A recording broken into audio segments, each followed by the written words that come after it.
হুম আজ আমরা এমন একজন মানুষের কথা আলোচনা করব যিনি সারা জীবন ওই বিজ্ঞান মনস্কতা বা সায়েন্টিফিক টেম্পারের পক্ষে লড়াই করেছেন। হ্যাঁ, যিনি প্রকাশ্যে জ্যোতিষশাস্ত্রকে কুসংস্কার বলে বারবার উপহাস করতেন। একদম তাই।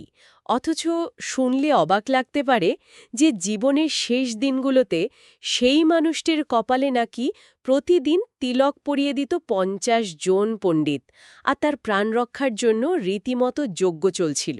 হুম আর এই মানুষটি আর কেউ নন, স্বাধীন ভারতের প্রথম প্রধানমন্ত্রী জওহরলাল নেহরু। ঠিক। তো আজকের এই গভীর বিশ্লেষণে আমরা সমসাময়িক রাজনীতিক মন্ত্রীদের স্মৃতিকথা আর একাডেমিক জীবনীগুলো একটু ঘেঁটে দেখব। আমরা এমন এক নেহরুকে খুঁজব যাকে হয়তো ইতিহাসের পাতায় সযত্নে একটু আড়ালেই রাখা হয়েছে।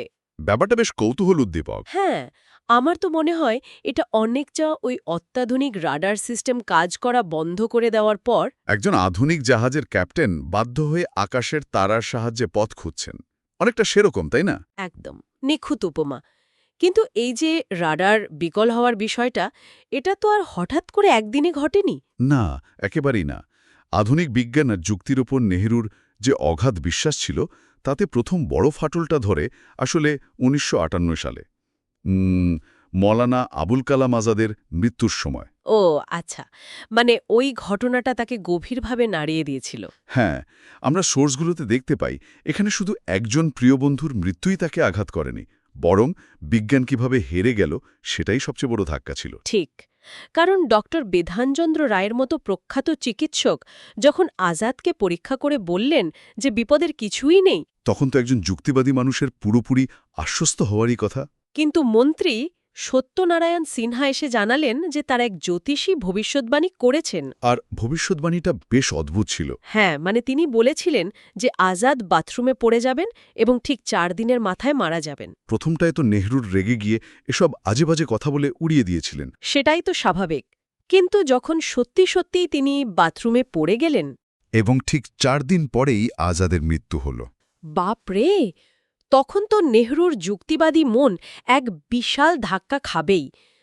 আধুনিক চিকিৎসা বিজ্ঞান যেখানে সম্পূর্ণ ব্যর্থ হল, সেখানে এক জ্যোতিষের নিখুঁত হিসাব জিতে গেল। ঠিক এই জায়গা থেকেই তার ওই মনস্তাত্ত্বিক রূপান্তর শুরু হয়, যখন চোখের সামনে নিজের সবচেয়ে ভরসার জায়গাটা ভেঙে পড়ে। তখন মানুষ বিকল্প আশ্রয়ের খোঁজ করে। একদম ঠিক। আর এই ব্যক্তিগত দ্বন্দ্বটাই চরম জাতীয় সংকটের রূপ নেয় ১৯৬২ সালে। ওই সময় অষ্টগ্রহ যোগ নিয়ে দেশ জুড়ে একটা প্রবল আতঙ্ক তৈরি হয়েছিল। বিষয়টা একটু খুলে বলা যাক। হ্যাঁ, এটি হলো আকাশে ৮টি গ্রহ বা জ্যোতিষ্ক একই সরল রেখায় বা কাছাকাছি আসার একটি অত্যন্ত বিরল মহাজাগতিক ঘটনা। আর প্রাচীনকাল থেকেই মানুষের মনে একটা ভয় কাজ করে যে এমন কিছু ঘটলে পৃথিবীতে বোধহয় মারাত্মক কোনো বিপর্যয় নেমে আসবে। ঠিক তাই। তো ১৯৬২ সালে একদিকে এই মহাজাগতিক আতঙ্ক আর অন্যদিকে ওই জ্যোতিষীর আরেকটা ভবিষ্যদ্বাণী যে অত্যন্ত কাছের এক বন্ধু নাকি বিশ্বাসঘাতকতা করবে। আর সেই বন্ধু যে চীন, সেটা ১৯৬২ সালের যুদ্ধে একেবারেই স্পষ্ট হয়ে গেল।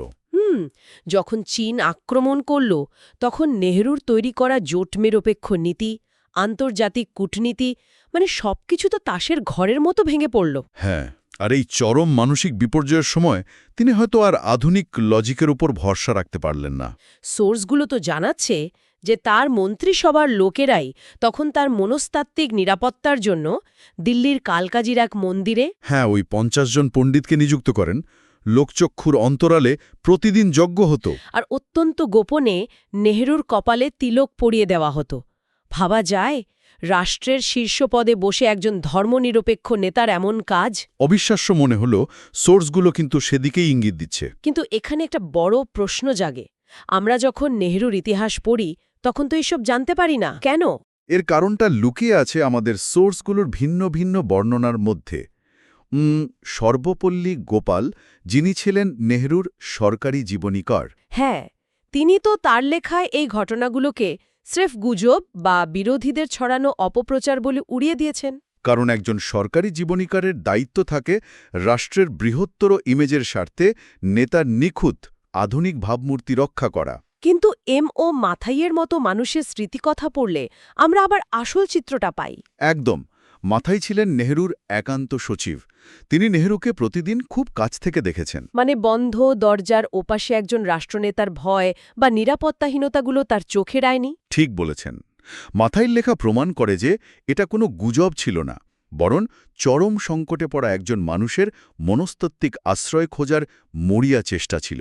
তার মানে দাঁড়ালো, যখন রাজনৈতিক সংকট আর তীব্র মানসিক চাপ আধুনিক রাষ্ট্রকাঠামোর সমস্ত লজিককে চুরমার করে দেয়, তখন মানুষ নিজের অজান্তেই সে প্রাচীন ঐতিহ্য আর বিশ্বাসের কাছেই ফিরে যায়। এটা আসলে মানুষের টিকে থাকার আদিম প্রবৃত্তি।